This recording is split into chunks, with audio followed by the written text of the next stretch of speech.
Good morning बच्चों। आज हम मिलकर 2020 में आए प्रश्नों को हल करेंगे। इस प्रश्न पत्र में मानसिक योग्यता पर 50 अंक, गणित परीक्षण पर 25 अंक और भाषा परीक्षण पर 25 अंक दिए गए हैं। कुल मिलाकर 100 अंक।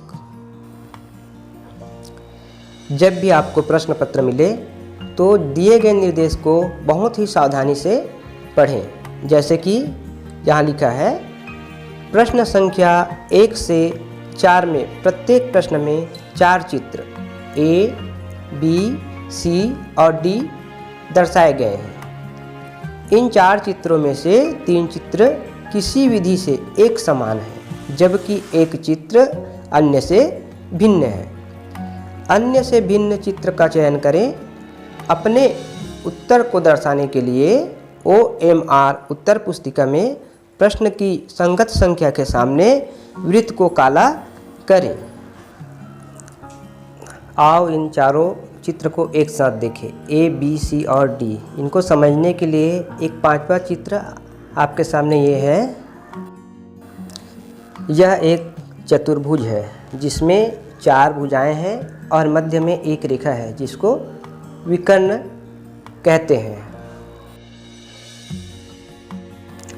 आइए अब प्रश्न पर ध्यान दें। प्रश्न में पूछा गया है कि 3 चित्र किसी विधि से एक समान है, जबकि एक चित्र अन्य से भिन्न है। तो पुनः इन 4 चित्रों को ध्यान से देखते हैं कि A में देखते हैं। A में दिया है एक लाइन कटी हुई है, तो देखते हैं लाइन A में विकर्ण में कट है, जबकि B में भुजा, C में भुजा और D में भी भुजा को काट रही है। इस प्रकार देखते हैं कि चित्र A इन चारों चित्रों में से अलग है, क्योंकि चित्र A में ही केवल विकर्ण में काट है, जबकि B, C और D में भुजाओं पर काट है। इस प्रकार उत्तर आएगा A।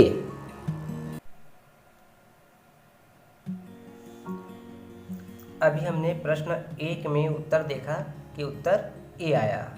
अब प्रश्न 2 देखते हैं। प्रश्न 2 में अल्फ़ाबेट लिखा हुआ है, जिसमें क्रमशः KIT A में लिखा हुआ है, TIK B में लिखा हुआ है, ITK C में लिखा हुआ है और IKC D में लिखा हुआ है।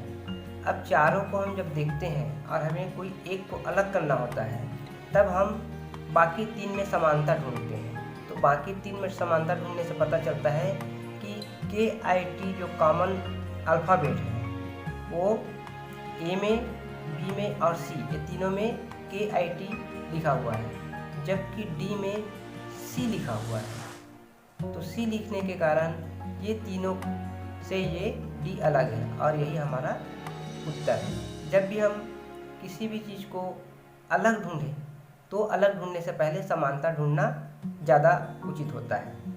प्रश्न 3 में देखते हैं कि A, B, C और D ये चारों क्या है? त्रिभुज है।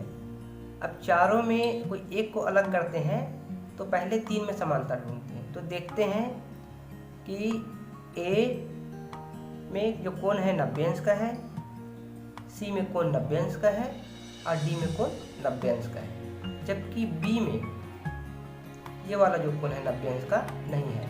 मतलब हमारे प्रश्न 3 का उत्तर आएगा B। ये चारों में ये B अलग है। इसी प्रकार हम देखते हैं प्रश्न 4। प्रश्न 4 में 4 चित्र दिए हुए हैं, क्रमशः A, B, C और D। अब यहाँ देखते हैं कि 3 चित्र में कॉमन क्या है। तो देखते हैं A में 2 क्या है? वृत्त है और अंदर वाले वृत्त से एक एरो बाहर निकल रही है। B में भी 2 वृत्त है और अंदर से एक एरो बाहर निकल रही है। C में भी 2 वृत्त है और एरो बाहर निकल रही है। इस प्रकार हम देखते हैं कि A, B और C में केवल वृत्त और एरो को घुमाया गया है घड़ी के समान, जबकि D में ये जो दो वृत्त हैं वो एक दूसरे के अंदर नहीं बल्कि बाहर है, और बाहर वाले वृत्त से एक एरो अंदर जा रही है, मतलब ये चित्र इन चारों चित्र में भिन्न है। इस प्रकार हम देखते हैं कि हमारा उत्तर क्या होगा, डी। इस प्रकार आज 4 प्रश्न हम हल किए, जिनमें हल करने में किसी भी चीज़ को अलग ढूंढने के बजाय हम 3 चित्रों में समानता ढूंढें तो हमें उत्तर जल्द और सही मिलेगा।